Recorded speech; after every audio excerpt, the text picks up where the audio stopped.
I watched a video recently and it was about the analogy of relationships, and it was about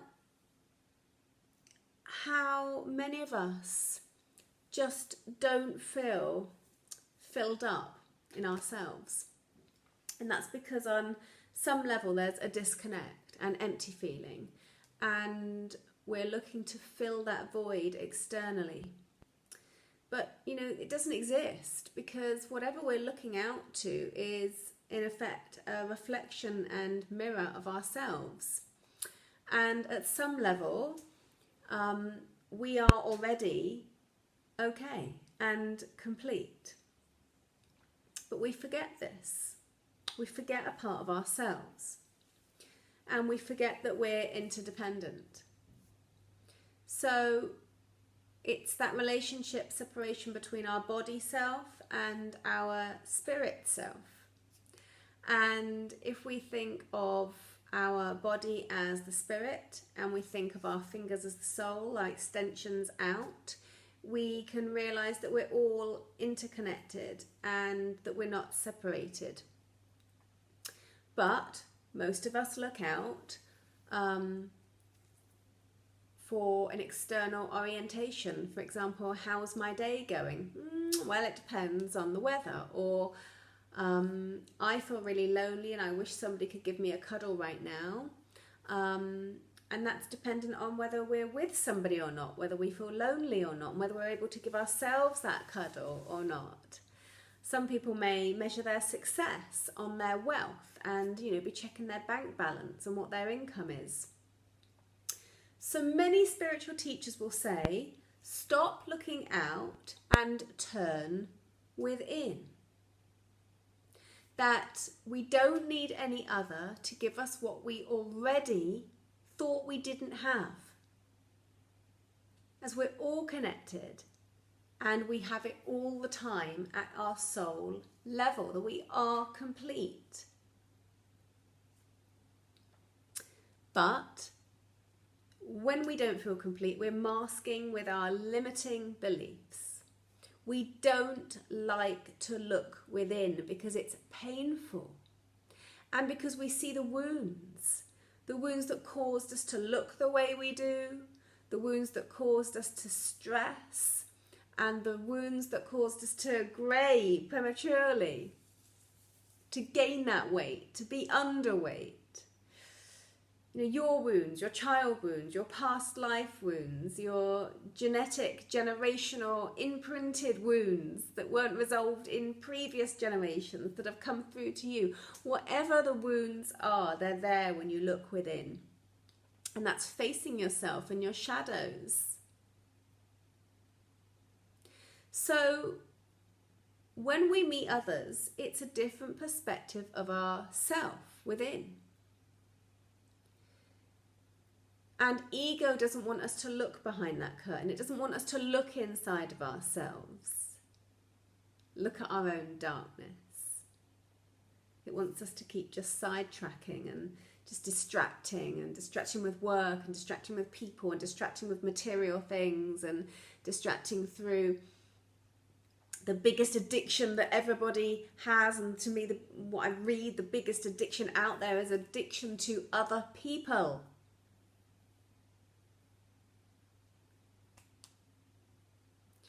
So coming back to ourselves, the relationship with ourselves. If we look at relationship with others, we could use our hand and we can say, okay, Earth is my pinky. And so I'm going to meet little finger. And this person, because they're small, is going to compensate materialistic. They're going to be insecure and they're going to overcompensate. And the relationship isn't going to work out. So I might then go to fire. And I might meet the middle finger. And the middle finger says, hey, how are you doing? I'm stronger, I'm hot to date, I'm bigger, I'm better. But actually, they're dealing with anger and rage. And so are usually quite shallow. But they're larger, faster, hotter. But you end up getting burned. So you think, well, what's next? I'm a failure. I've lucked out on pinky, middle finger. too fiery, too angry, too ragey, too shallow. What next? I'm going to go with the thumb. I'm going to go with safe. But the attraction's not there. They're all thumbs. Bit clumsy, no pizzazz.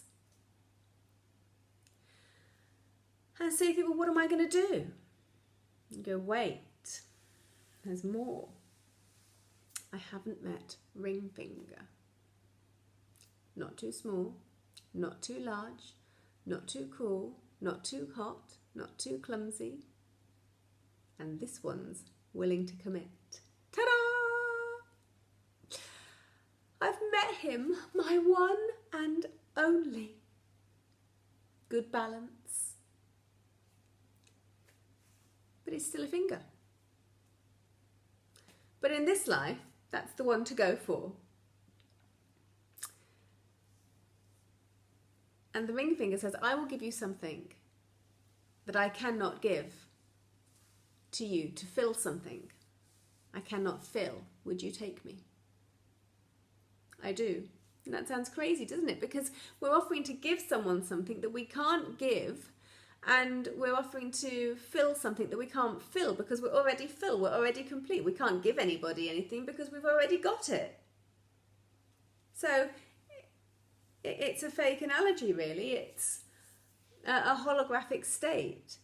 And so not looking for things to fill, but running from the fear in the other direction is normally the way that people go. But if you can stay centre and recognise that relationships can be beautiful, just most of the time they're out of emptiness, needing to be filled up. And that creates heartbreak, selfishness, irresponsibility. So even that ring finger is healthier. So if you're going to have a relationship, get the ring finger. Pull that curtain back. Pull that veil back. And expose all parts of the self. But realise that nothing and nobody can bring you anything that you don't already have inside. So retire for a while. Cleanse. Heal the past. Heal inside your relationship with yourself. And realise that you don't need anybody. And if you're not in a healthy relationship, then to consider your relationship with yourself and the attraction there. So the type of relationship that you want in this life is one where they know that they're a soul. And that the veil represents limiting beliefs. That it's judgment and illusion. And so when you meet someone that knows that they're a soul, and the veil gets thinner because they're recognizing, eyes open, there's less pull on unhealthy needs, and you start healing to get better. You're not so compelled by ego.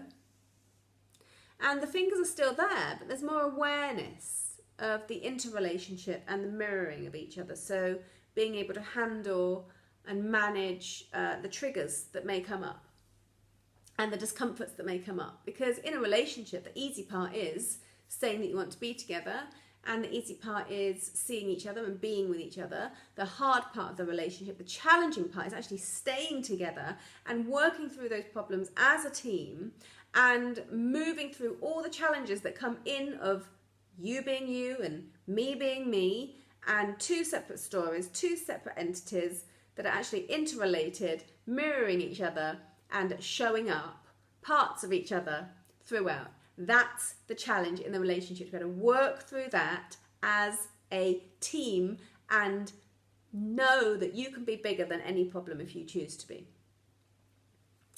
So, dating a finger that knows it's a hand. But more than that, the hand that can surrender to spirit. And so behaving in a way that says, hello, you're beautiful. And receiving commands purely as that extension from spirit.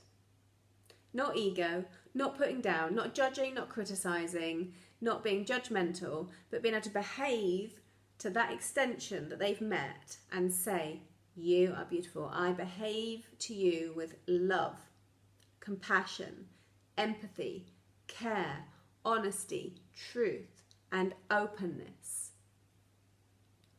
Realizing that the fingers are part of the hand and the hand's the part of the bigger part of the soul. And that we are here to serve the good with the gifts that we came in with. That's the kind of relationship to look for. Now that's a weird, bizarre analogy of relationships, using the fingers with the body, with the soul, with the hands, the fingers, the extension out to interrelation and the mirroring of each other. But everything is connected as part of the quantum universe. And the illusion of relationships are difficult. But it's the only ego aspect of the humans are the creating the challenges here. We seemingly make the relationships in disrepair because we can't resolve the problems and issues that seemingly come up. So we feel helpless and reach out outside of ourselves to fix and fill up. Whereas actually, if we're coming from the soul into the hand, into the fingers, then the relationship isn't as challenging because the repair moves into disrepair. So the disrepair moves into repair because you work through those challenges that come up as a team and you see that as growth. Rather than going round and round and round like the hamster, filling up externally, dumping your feelings out, creating conflict that isn't even there, it's just an illusion. What we need to do is come back to earth, simplify, because the more complicated we make things, the less we understand. And we continue where we are in our heads. So you can ask yourself, I really want to understand what I have been doing in my relationships. And that will answer what you've been doing with yourself. You can ask, where are my weaknesses? Where am I leaking? How do I change that within myself? How do I strengthen myself? It's an inside job, going within, turning in. And that all of these relationships are a reflection back to the work that you've done and are doing. So if you are in a karmic relationship that's bringing up conflict, then there's work to do. Thank you for the work. If you do the work and you move into a gifted relationship, thank you very much for showing me the work that I have done and am doing, because it's continual. So your relationships reflect your new consciousness. That's your intention. Gifting relationships, healthier, clearer, different. But it doesn't just happen. It takes work. But I tell you, it's worth doing the work to experience that authentic, personal transformation. So ask yourselves the question, what type of relationship are you having with yourself? What type of relationship are you having with others? And how is that a mirror? And how is that showing you your own limiting beliefs? And are you in a karmic relationship or a gifting relationship? And what is it that you desire, deserve, and what are you working towards to reflect back out into the universe to receive and reflect back the work that you are doing and a reflection of who you truly are?